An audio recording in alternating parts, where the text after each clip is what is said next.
Welcome to another episode of The Brand Called You, a podcast and podcast show that brings you leadership lessons, knowledge, experience, and wisdom from thousands of successful individuals from around the year. My name is Ashutosh Garg, and I'm delighted to welcome today a well-respected entrepreneur, a fellow member of the YPO, Mr. Nick Friedman from Tampa, Florida, USA. Nick, welcome to the show. Thank you for having me. Nick is the co-founder and president of College Hunks Hauling Junk. He's a renowned entrepreneur. He's a movie and TV producer, a best-selling author, a motivational speaker, an actor, and a TV personality. He has appeared on numerous TV shows, including The Oprah Winfrey Show. And as I mentioned, he's a member of the YPO. So Nick, what an amazing journey you've had. Tell me about your journey in brief. Yeah, so I grew up in Washington, D.C., and I was brought up to follow the traditional path that a lot of parents set out for their kids. You work hard in school, you get good grades, you get into college, you get a degree, you get a job, you move up the ladder. And I remember that path seeming to be unfulfilling as I thought about and looked out into the future. And the summer before my senior year of college, I was home for vacation, and my friend from high school, his mom had a beat up cargo van from her furniture store. Mm-hmm. And she said, why don't you guys use the van? You can move people's furniture, you can haul people's junk. And then she paused for a second. She goes, you guys could be like college hunks who haul junk. Wow. And we laughed about it at first because it rhymed and it sounded funny. And then we were like, well, you know what? Let's put that on flyers. So we just made these computer printout flyers, stuck it in mailboxes. The phone started ringing, and I realized that was a light bulb moment for me. People have a need for the service. They thought the name was catchy. And so after we graduated college, university, we decided we would start the business full time. And I always tell the story, when we first started, we were doing all the work ourselves. So we were driving the trucks, answering the phone, hauling the junk, and we put an 800 number on the back of the truck. People would call to complain about driving, and I'd be in the driver's seat pretending like I wasn't, saying, oh yes, we'll fire those guys when they get back to the office. You know, thank you for reporting that to us. You know, probably fired ourselves 3 or 4 times. And, you know, I describe our journey as a 20-year overnight success. So, you know, 2005 was the cargo van. Well, actually 2003 was the cargo van. 2005 is when we started the business. And today we franchised it about 15 years ago. Today, we've got about 200 franchises all across the United States, a few in Canada as well. And it's, you know, a huge success story, but it's been a fun journey along the way. Incredible. Congratulations. And as you say, the rest is history, right? Yeah, that's right. Yes. Yeah. A lot has happened in those 2 decades, but it's hard to what an blink amazing story. Say, you know, here we are. Amazing story. And I hope your friends' mom is still associated with giving you more ideas. And yes, we give her a lot of the credit. Unfortunately, we lost her to cancer about a year ago. No worries, but she's an amazing human being, amazing person, and you know, left a you know, permanent mark on history with that cargo van and that name. Amazing. So let me now talk about College Hunks Hauling Junk. Let me start by asking you that from an entrepreneurial perspective, how have you fostered a unique and positive company culture within your own startup, on your own company?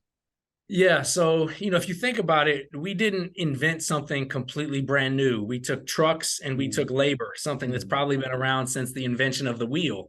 And we put a creative brand and name to it with bright orange and green colors.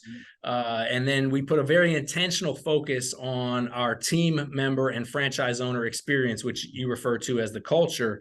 And I know it's kind of cliche nowadays for people to talk about values and culture and purpose when talking about building a business, but we believed in those principles very early on. And I credit those principles for being really the secret sauce that's allowed us to differentiate from anybody that can go get a truck and call themselves a moving company. So we set our core values in place, and we said, hey, these are going to be the guardrails for the type of people we want to be associated with it, the type of brand we want to be known for, and you know, what we want to aspire to become. And that creates I think a magnet for great people, a magnet for providing great service to our clients, and that allows the business to renew and revive on itself through repeat business, referrals, and so forth. So We're a very purpose-driven organization. We're a very values-based organization, and we say that that helps create the culture. The culture drives behavior. Behavior drives results. And so we have another saying in our company: it's not what's on the walls, but it's what's in the halls that matter. Meaning, it's not what's just a saying on a poster that lists the values, but it's truly the behaviors that we tolerate, or the behaviors that we reward and recognize, and quite frankly, in some cases, the behaviors that we won't tolerate, that we need to exit from the team to be able to create that environment and that brand that we aspire to become. Well said, well said. And, one is the whole question of hauling junk, but in the last 10, 12 years, junk has become very valuable. In different places, whether it's plastics or whether it is furniture or whether it's any other kind. Are you also getting into downstream values? So more so on an efficiency and sustainability component, we have gotten into that area. So basically what we do is we do hauling junk, of getting rid of people's unwanted items. And here in the United States, we're a very consumer-driven society. So people are always buying new stuff. They have to make room for the old stuff. And instead of paying to store it, they pay us to take it away. So because of that, a lot of those items still have residual value. And so we've partnered with downstream organizations like Goodwill, Habitat for Humanity, Salvation Army, as well as local nonprofits, where these items can be donated, reused, or recycled, or repurposed in many cases, rather than finding its way to the landfill or the transfer station. We also do full service local moving as well. But, most of the time when people are moving, that's when they come face to face with the items that they also need to get rid of. So there is definitely, we think, a bigger opportunity, especially in today's era, with the sustainability component and the downstream component as well. Well said. You mentioned, Nick, that you've got about 200 plus franchisees in the US and in Canada. Given the number of franchises that you have, how do you ensure that your customer experience is consistent across all your locations?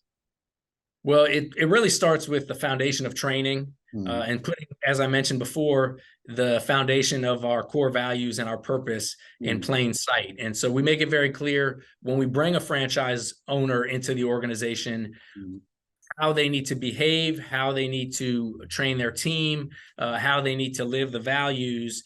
And that's sort of the foundational piece that we always repeat and reinforce as much as possible. Of course, we have some teeth to our franchise agreement as well.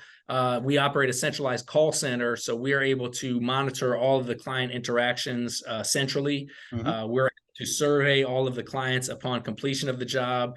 We have a dedicated, what we call, incident response team at our corporate office, where if the franchisee isn't responding to a client issue in a expedited way, or in a way that's satisfactory to the client, we can step in and help resolve it on behalf of the brand.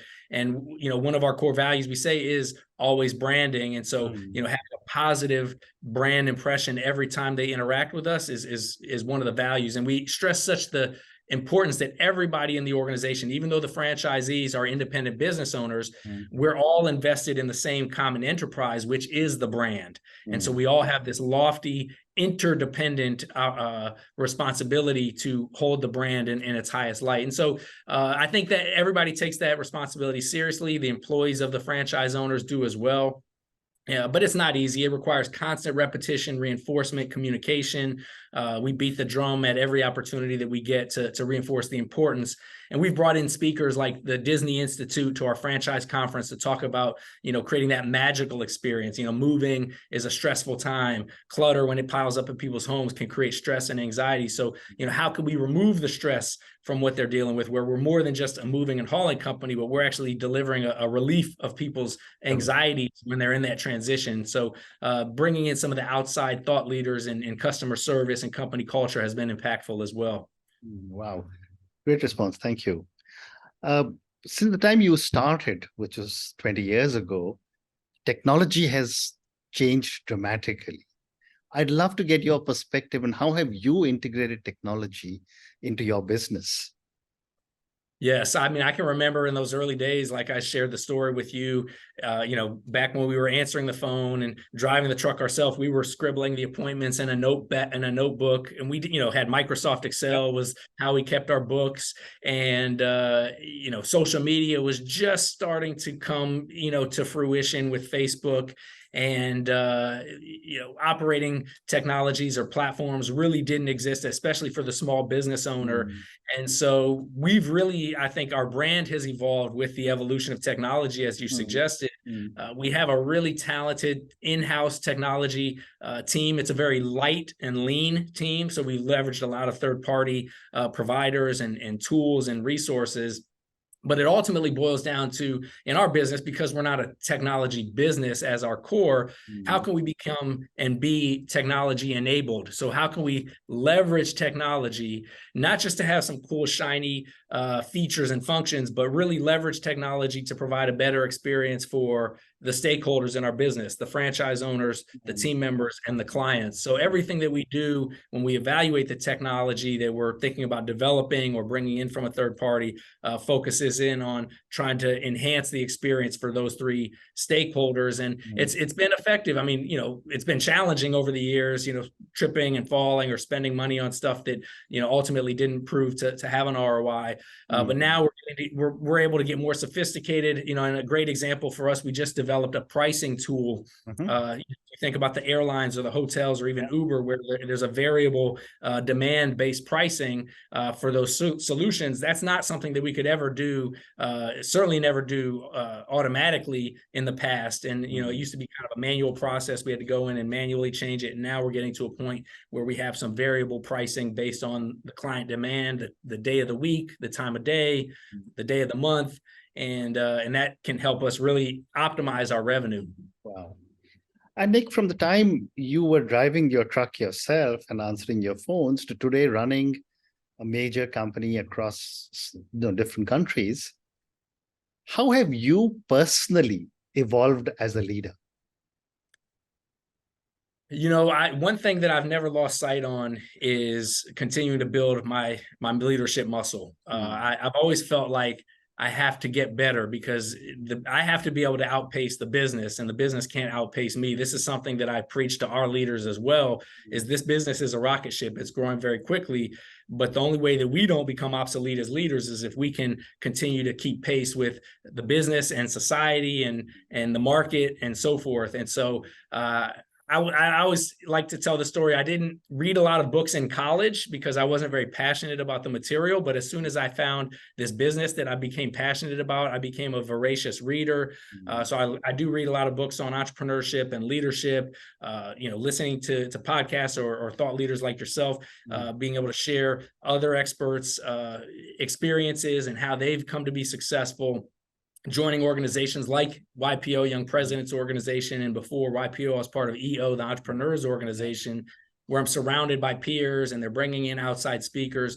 So I feel like I'm forever a student of leadership. I'm forever trying to fill myself with tools that I can use and bring back to the team to help them be more successful. And we made that one of our core values. Building leaders is also one of our core values. And the idea is, in order to build other leaders, I have to be able to build myself as a leader as well. Well said. Well said. And in this journey, who have been some of your mentors or people who you have looked up to give you inspiration, and how have they shaped your leadership style? One person who comes to mind, and unfortunately he's no longer with us, he passed, is the founder of Subway, Fred DeLuca. Mm-hmm. I met him very early on when we first started franchising our business. And, he was walking the trade show floor, the International Franchise Association. And I remember talking to him and he said, a lot of startup franchisors, they sell a few franchises and they overinvest and they run out of money. And he looked at me dead in my face. He said, "Don't do that." And I really took that to heart. Number one, that he was, giving me such useful advice. But number two, that he was taking the time, as this was somebody who was already a billionaire, already somebody very successful, but he was also taking the time to still walk the trade show floor and still provide guidance and wisdom to younger emerging entrepreneurs like myself at the time. Mm. And so that was very motivating to me to say, okay, it's not about just getting to a certain place and taking your foot off the pedal. It's about continuing to grow and maximize your own potential, the potential of your business and the platform that can become as well. So that was very influential. I also credit my YPO forum as being hugely critical to my success. I joined YPO in 2015, so I've been in forum for almost 8 years.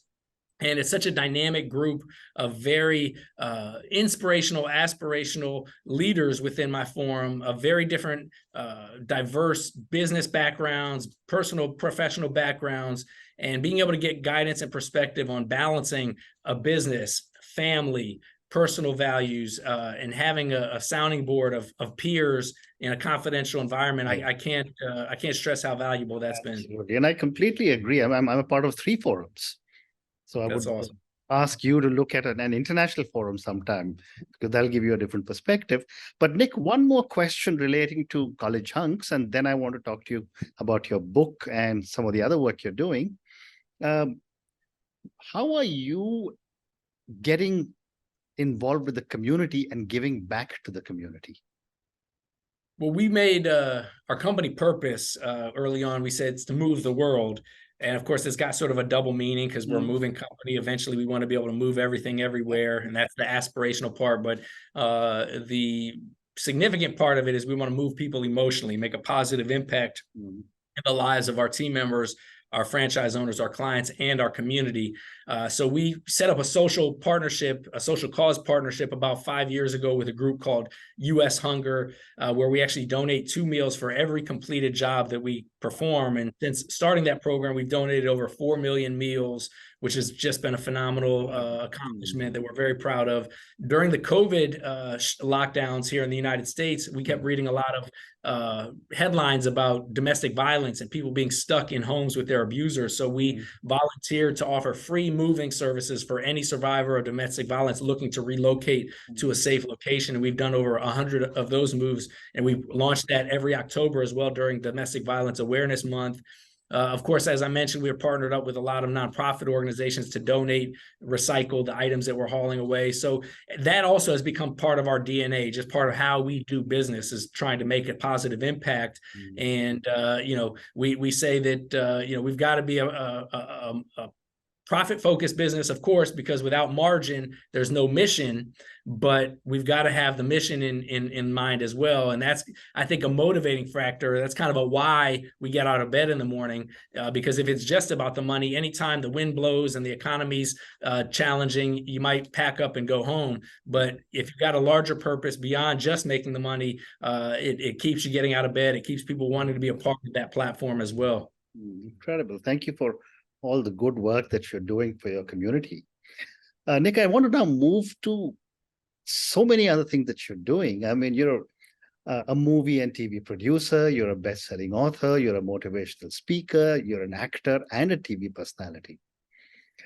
First, tell me, how do you manage so many different things, given the kind of pressure you would have in running a company? And then I want to talk to you about your book. Yes. So somebody described these little side things that I've done as side quests or side adventures. And that's the way I think of them is, life is a big, long journey. It's full of opportunities and experiences. And I've been very fortunate and really lucky to be able to have the opportunity to pursue some of these interests that I think are fun, that I think stretch my comfort zone a little bit, that I think have opened my eyes to other areas that are sort of, artistic and visionary. And so, early on, we kind of aligned our business with mainstream media because we were a consumer brand and we were looking at trying to leverage the business for publicity. So we got into reality television, and we were on actually the very first episode of the very first season of the TV show Shark Tank here in the States. And so that kind of opened my eyes to kind of a fun side adventure, as I like to call it, or side quest. And then more recently, I had a friend who is involved in making movies, and he had the script to the very first movie to be made about Jeff Bezos, and it was called Bezos the Beginning. And he asked if I wanted to be a part of it. So I ended up helping to produce, and I ended up acting in the movie as I played the role of Shel Caffin, who was the very first employee that Bezos hires to come work in his garage when he launched Amazon. Amazing. And so that movie experience was really fun. It's available on all the streaming platforms. And so, you know, I think I want to make sure I look back on life and say, I didn't miss any regrets or opportunities that I wanted to try and pursue or even test out. So I never think I'm going to be the master at those things. I think we've got our core business has been the platform that's facilitated all of these other side quests. And because we have such amazing people in our organization and great leaders who can help lead the day-to-day, I haven't been as needed in the more recent years to be in the weeds of the day-to-day. And I'm sure that the team is actually grateful for that as well. Amazing. My next question is about your book. You're a best-selling author. Tell me about your book. So I was at a conference, and you may know the name Vern Harnish. He's a very thoughtful speaker and author and EO and YPO. And so Vern got up on stage and said, everybody here in the audience needs to write a book. And he said, everybody who's ever written a book says they wish they did it 10 years earlier. So your homework assignment is to write a book. And I think I was like 25 or 26 at the time. We had only been in business for a few years. And I remember going to the bar afterwards and looking at my business partner. I said, hey, Vern says we have to write a book. So, let's write it. He said, if you ink it, you own it. You become the authority figure in that subject. And so we said, what is it we wish we knew when we were in high school and college that we now have learned since starting our business? So we wrote this book called The Effortless Entrepreneur, which of course we know nothing is effortless about entrepreneurship, but it's sort of that notion of being in the flow state, being able to find something that you're passionate about and just throw all your energy behind it. And it appears effortless, just like, the best athletes or the best artists, when they're performing their work, it appears to the outside eye as being an effortless production. And so, we wrote it. It was about 10 years ago, actually, that we wrote it, and it became an Amazon bestseller. I reread it recently. There's a few things I would probably tweak in it. At the time we wrote it, we were single bachelors, and I think we thought we were going to be the next Tim Ferriss. So we wrote it with a little bit of an edge, thinking it would help sell copies. Of course, we didn't become the next 4-hour work week, but nevertheless, it was a fun experience, and we get to give that book to all of our franchise owners when they join the team, and it becomes a branding tool for us as well. Yeah, fantastic. And Nick, my last question to you, and this is for the thousands of people who will listen to our conversation. Based on your amazing journey as an entrepreneur, what would you say are 3 lessons you would want a lot of young aspiring entrepreneurs to take away from your journey and from our conversation? Oh, that's a great question. I always tell people patience and persistence would be number 1 and 2. And they go hand in hand. As an entrepreneur, I don't think I think very few entrepreneurs have ever said we were more successful faster than we expected we were going to be. It always takes longer and is a little bit harder and takes more time and money to get to where you're trying to go. But when we start as entrepreneurs, we're so optimistic. We think the world is able to be conquered, and we think it can be conquered tomorrow. So I like to say, have urgency of effort, but have patience for the results. And with that, persistence is so critical as well. We were on the most recent season of Undercover Boss here in the United States, the television show. And we had applied for that show 10 years ago, and we got rejected. I counted it 5 times over the course of the past 10 years before they finally selected us to come on that show. And the show, was again broadcast nationally. It was a great representation of our brand to all of our team members and those who had never heard of us. But had I given up on number 2 or 3 or 4 application, we would have never had that opportunity. So having that persistence, so patience and persistence. And then number 3 advice I would say is never stop learning. Surround yourself with the mentors, surround yourself with the ideas and the thought leaders, but take it a step further. Take what you learn and then put it into action and apply it and execute in whatever it is you're doing. I mean, my team would get a little frustrated with me. I'd come back from a conference and I'd have a pile of notes this big and I would slap it on their desk. I was like, we got to do all these things. that gets back to the patience. As I look back, we're doing most of those things that I slapped on their desk 10, 15 years ago. It just took us 10 to 15 years to get to all of them. Yeah. So having the patience of the results, but always learning and always trying to bring new ideas and best practices, because you model the masters, you model who's done it before. We don't have to reinvent the wheel. Of course, there's always going to be innovation and creativity that gets applied, but some of the tools to success are consistent and constant over time. Amazing, amazing. And on that note, Nick, and your 3 wonderful lessons, you must have the patience with urgency of effort. Second, you said persistence is the key. And the third one you said was never stop learning. Thank you so much for speaking to me about your own incredible journey. As I was listening to you speak about college hunks hauling junk, and you made it sound so easy, but I'm sure the last 20 years you must have had lots and lots and lots of challenges, but you've come out of it. Thank you for talking to me about your company, some of the values that you do, how you handle customer service. Thank you also for talking to me about, you're giving away 4 million meals. I mean, that is something amazing. 2 meals for every completed order is something which I think very few companies would probably be doing. Thank you again for speaking to me, and good luck to you. Thank you for what you're doing and helping to spread the message of entrepreneurship. Thank you. Thank you for listening to the Brand Called You videocast and podcast, a platform that brings you knowledge, experience, and wisdom of hundreds of successful individuals from around the world.